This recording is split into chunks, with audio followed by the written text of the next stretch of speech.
Okay, check, test mic 1 2 3. Okay, hello guys, assalamualaikum warahmatullahi wabarakatuh, and a good day. So sorry about the previous video because no voice. I hope this video you can clear very well about the on the speaker, on the volume, on the voice. I hope is it okay? Okay, so today we will continue our topic on the starting of the three-phase induction motor. So I hope all of you still can remember the three-phase of the induction motor, how it's work, how it's the operation of the three-phase induction motor. Okay, the basic theory. Okay, and then the basic component itself of the three-phase induction motor. Okay, so and the characteristic itself. Okay, of the three-phase induction motor. Okay, so I think this is the most important part you need to cover about the starting of the induction motor. So it is a simple way you want to operate the three-phase induction motor. You just turn on the switch and then the motor will be run. Okay, so you can refer to this one. In many cases, induction motor can be started by simply connecting them to the power line. So however, once you turn on the motor, so what happened to the starting current? So it will become high. They have like a shooting current, and then the current will be sinusoidal, and we will become to the normal condition. Okay, and then the second one, this is a the problem is a low starting torque. So this is a normal also the situation, which is once you turn on the how to start the to run the induction motor, they have a low starting torque. So there's a just have a suggestion to reduce the high starting torque and to get the high of the starting torque. Okay, so before that, this is the important part but the starting current, okay, the IL here of the induction motor can be found from this equation. Okay. Okay, I want to on the pointer here. So the starting current IL is equal to the starting apparent power over square root 3 times with the VTV, which is the voltage terminal. So the value of uh, uh, apparent power, the starting apparent power, okay, is equal to the horsepower times to the quote liter. So according this one, the quote liter and the horsepower will be given based on the nameplate on the induction motor itself. Okay, so means that the horsepower and the quote liter got from the nameplate. Okay, so don't worry, the the parameter will be given on the name. Okay, so this is the table of NEMA. Okay, the NEMA, National Electrical Manufacturer Association code letter. So in the nameplate, they have a nominal code letter from A until V. So which one of the suitable motor that we want to use? So according the nominal code letter, they have a rotor,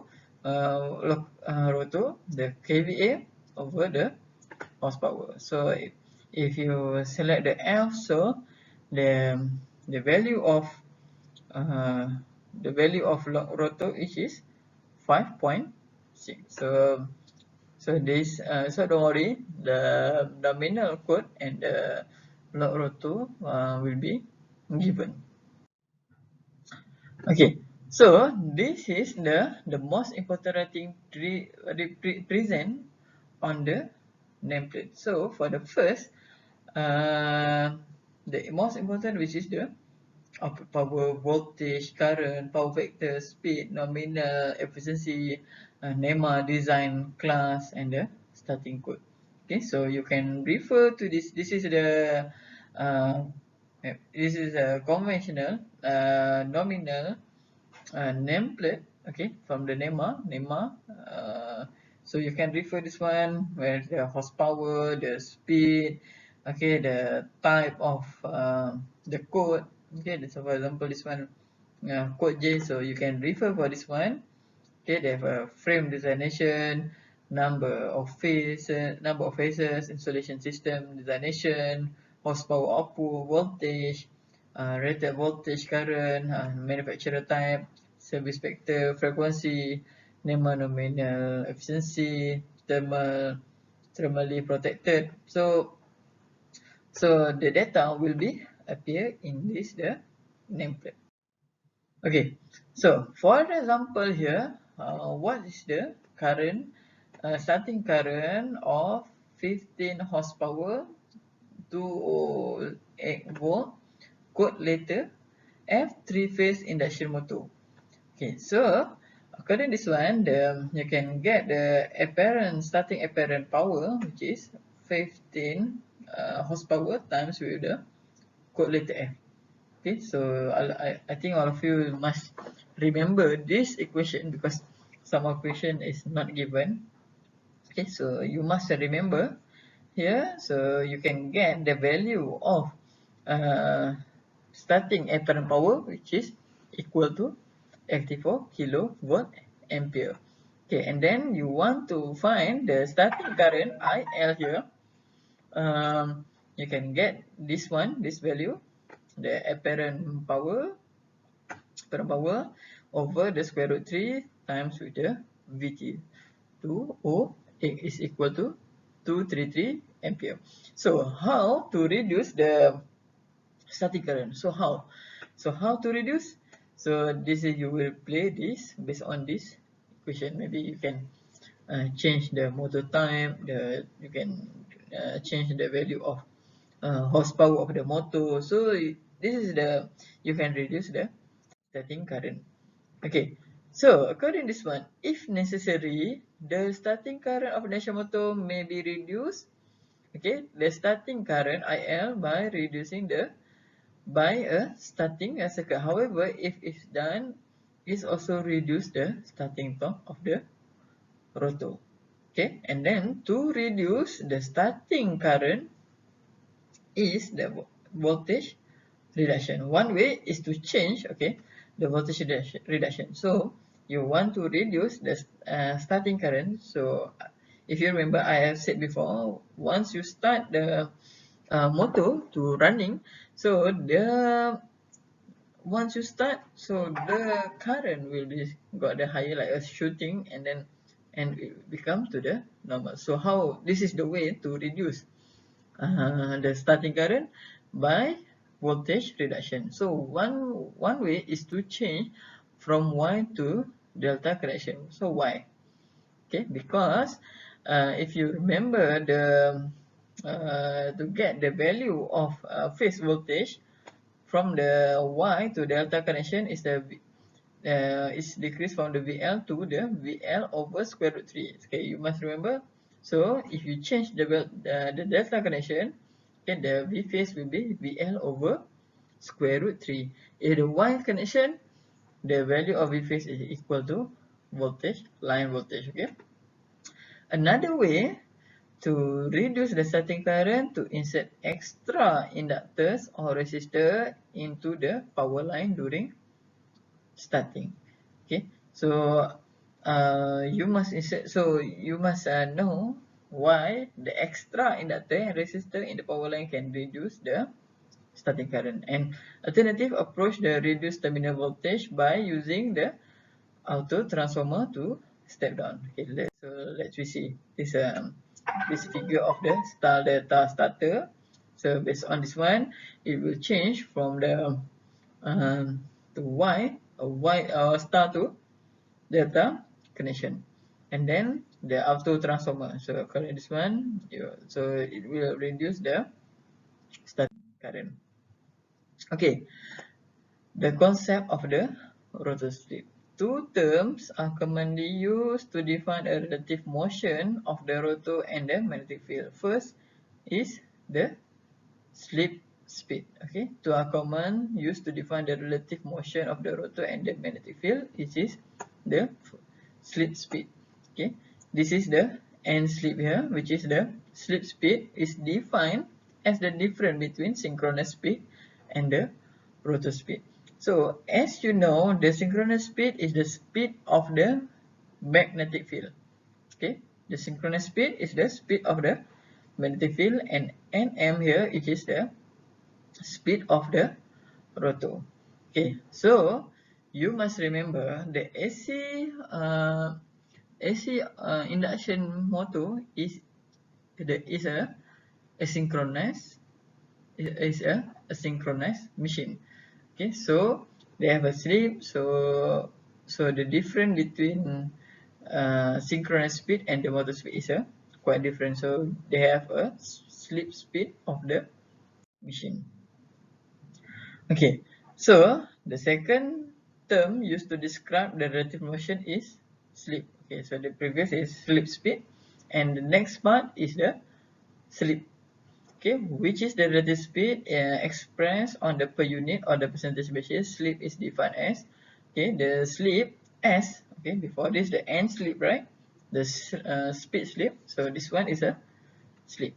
Okay, which mean here the sleep speed over the synchronous speed times to the 100. Okay, so they can be on the or the percentage basis. So another one is the synchronous speed minus with the speed motor over the synchronous speed times to the 100. So the third one is same, but this is the value is a radian per second. So you must know how to convert from the RPM to the radian per second, and radian per second how to convert it to the RPM. Okay, I hope all of you can know to convert from the RPM to the radian per second. Okay. Okay, so you must notice the synchronous speed. Okay, the rotor turns at the synchronous speed as sleep is equal to 0, while if the rotor is stationary, okay, is equal to s equal to 1. So this is the important part you must remember. On the normal motor speed fall for somewhere between those two limit, it's possible to express the mechanical speed of the rotor shaft in terms of synchronous speed and slip. So according to this one, the motor speed is equal to 1 minus slip times the synchronous speed, the RPM, and this one for the radian per. Okay, so okay, I'm going to change the pen here. So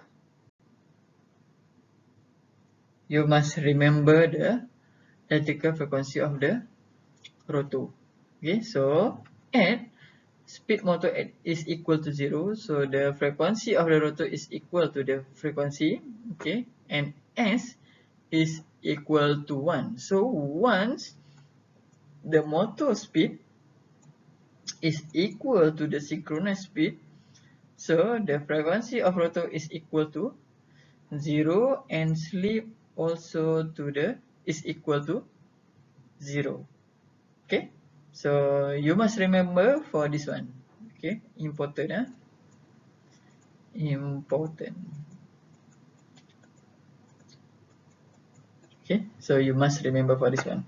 For any speed in between, the rotor frequency is directly proportional to the difference between speed of the magnetic field and the asynchronous and the speed of the rotor. So since the slip rotor is defined, so it's the same with the previous equation for the slip, which is the synchronous speed minus with the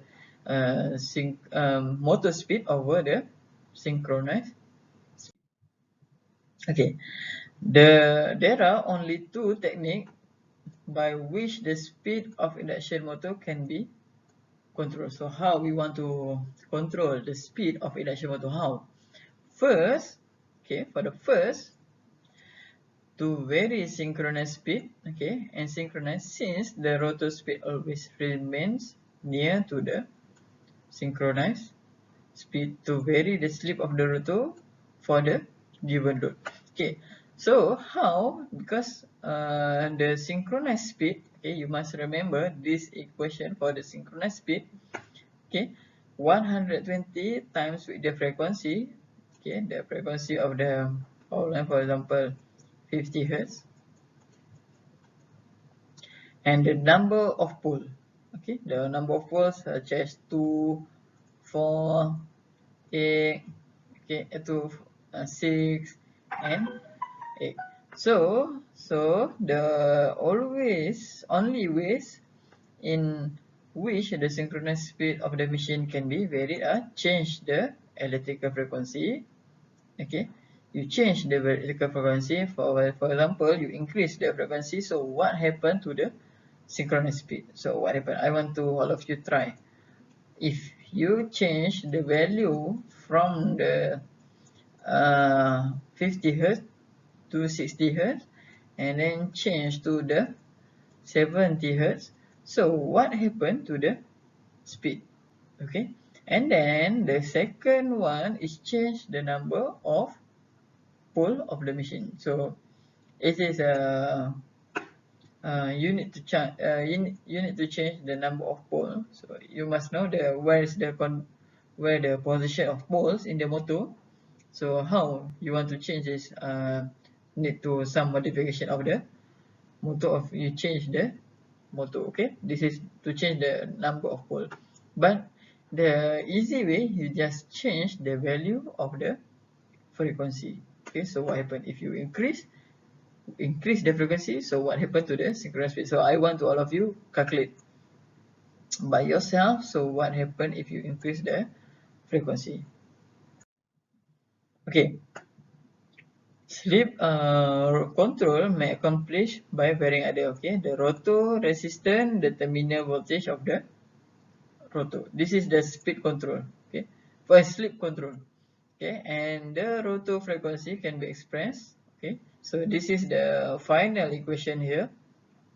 Rotor frequency is equal to the pole over 120 times with the synchronous speed minus with the speed of motor. So according to this one, based on the frequency of the rotor equal to sleep times to the frequency, and then the equation of the sleep change to this part, and then change the value of uh, the synchronous speed. Okay, so change the value of the frequency. So what happened? Okay, you can get this equation. Okay, based on the previous equation and the final equation, you will get the frequency of rotor is equal to pole over 120 times with the synchronous speed minus with the motor. Okay, so every type of machine, they have a power losses. So in the DC machine we have, in the AC machine also we have the losses and the power flow diagram. So you must remember the power flow diagram is, you just imagine the condition of the motor itself. So they have a mechanical part to the electrical part. So that's one for the generator. But for the motor, the energy conversion is from the electrical to mechanical. So every part here, they have a conversion of energy. Okay, so the conversion energy, they have from electrical to mechanical. You must remember what they have in the electrical part, what they have in the mechanical part. If you read here, okay, the induction motor can be basically described as a rotating transformer. Input is a three-phase system of voltage and current. For an ordinary transformer, the output electric power from the secondary winding. The secondary winding is in the secondary winding. So this one, the secondary winding in an induction motor, short out is so no electrical, and the output is the mechanical. Okay, as is from normal induction motor. The relationship between input electrical power and the output is and on the output mechanical power of induction motor. So you must remember for this one, the motor is from electrical to the mechanical power. Okay, so this is the losses of the power flow diagram. Okay, so this one the input here. So in the first part, they have a stator copper losses PSL here, and then the core losses. Okay, this one in the stator part. Okay, for the stator part and the rotor part, you imagine they have some air gap between the rotor and the stator. So they have a air gap, right? So they have a losses on the air gap power. And then the rotor also, they have a copper losses. And then after there are two types between the stator and rotor, they have a power conversion, which is the induced torque time to the speed. And then they have a power friction and windage, and the stray losses, and you can get the P out here. Okay, alright. So you must remember every equation. You must remember. Okay, do the many exercise to make sure you well practice on the calculation. Okay, so I've told you before this is just a you can just read here. I have explained before. Okay, the first losses encountered in the machine, which is the first losses, which is I square R losses in the stator winding, which is a copper loss, okay, PSL. Then some amount of power losses, and the is as a hysteresis and the eddy current in the stator. So they have a power core.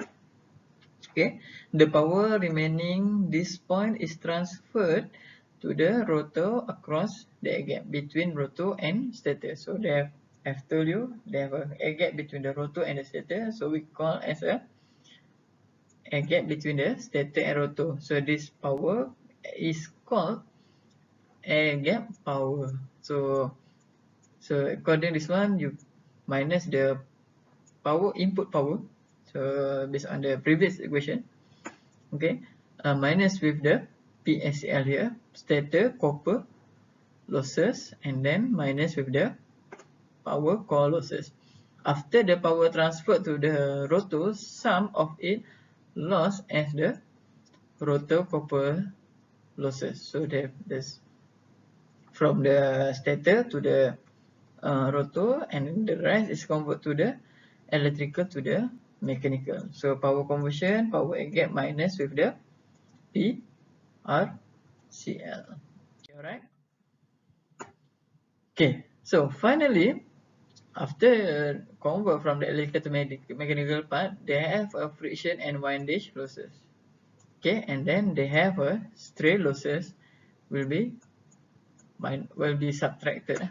Okay, the remaining power is the output power.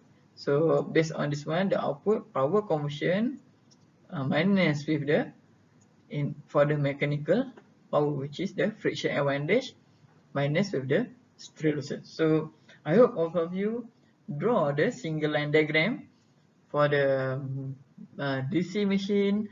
For the DC machine, they have a two, which is a motor and generator, and power flow diagram for the three phase induction motor. You draw and then put in one paper. Okay, you draw in A4 size, and then you paste to the wall to make sure you remember the flow diagram. And then every part here they have a equation. So what is the equation for power conversion? What is the equation for the friction and windage losses? Okay. Okay, this is the per phase equivalent circuit of induction motor. Okay, this is the equivalent circuit here. Okay, so based on this one, they have a imaginary part. Okay, from the stator and the rotor. Okay, they have a per phase equivalent circuit and induction motor with losses and converted power. Okay, so according to this one, okay, the input current of a phase to the phase of the motor can be found by dividing the input voltage by phase by equivalent or total impedance.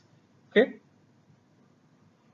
so So according to this one, the equivalent can get this equation. Okay, uh, based on the circuit. Okay, so the total impedance here. Okay, this is equation Z total equal to Z total plus the impedance frequency and the stator. So what is the equation of the stator and what is the equation for the ZF? Okay, and then this is the for the Z2. Okay, you must relate to the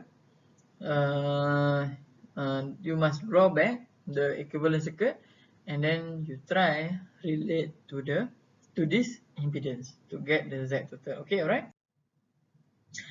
Okay, so one more thing. Okay, this is the important part.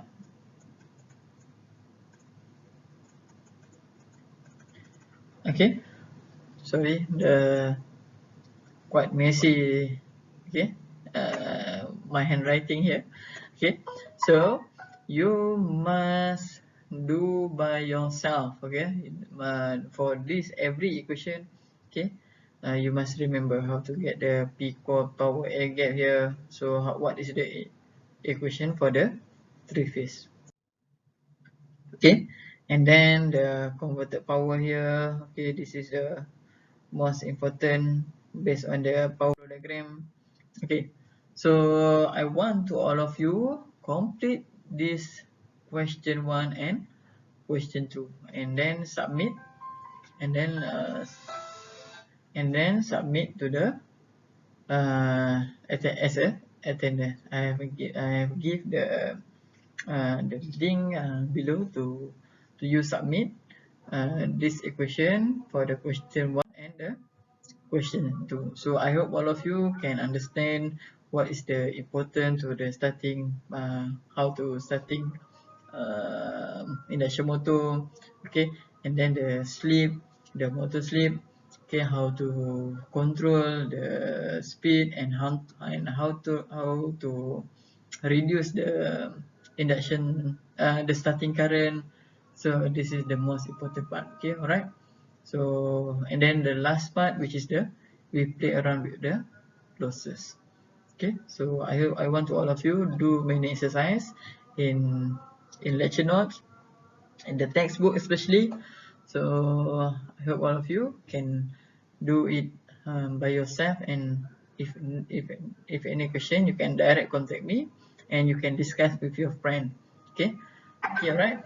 I think that's all. Okay, thank you very much, and I hope all of you can do very well for the three phase induction motor. So and all the best for the next test. Okay, all right. Okay, thank you very much. Assalamualaikum warahmatullahi wabarakatuh.